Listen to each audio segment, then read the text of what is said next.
Your parents, whom we called M.O. and D.A., sent you to live with your maternal grandmother, Mamie Scott Wilkie, in El Paso, Texas, for your elementary and high school years. What was it like to live with her at that time?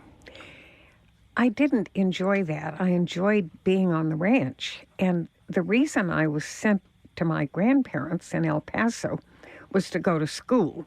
We didn't have a school near the ranch that enabled me to be driven there every day, and there wasn't a decent school in any nearby town that my mother could rent a house and live in the town and take me to school. And for that reason, they decided to send me off to grandparents in El Paso to go to school. What was Grandmother Wilkie like? I only remember little bits and fragments of stories, but whenever her name came up, people kind of smiled, like maybe she was a bit eccentric. What was she like? She was a character. If her eyes were open, her lips were moving. She was a non-stop talker, and it was very difficult to be with her all the time because she just never stopped talking for a minute.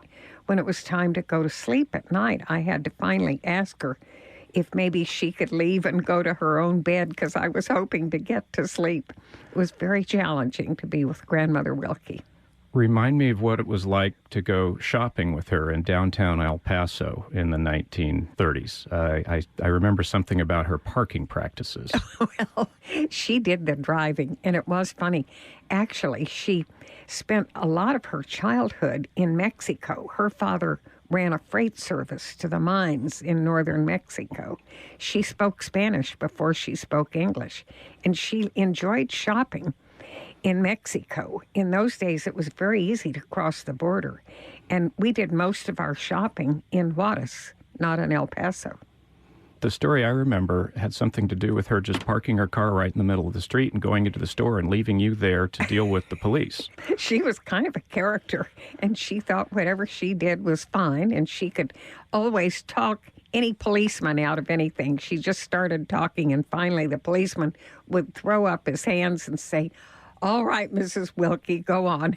So that was where you got your first respect for the law. I don't know. It was great.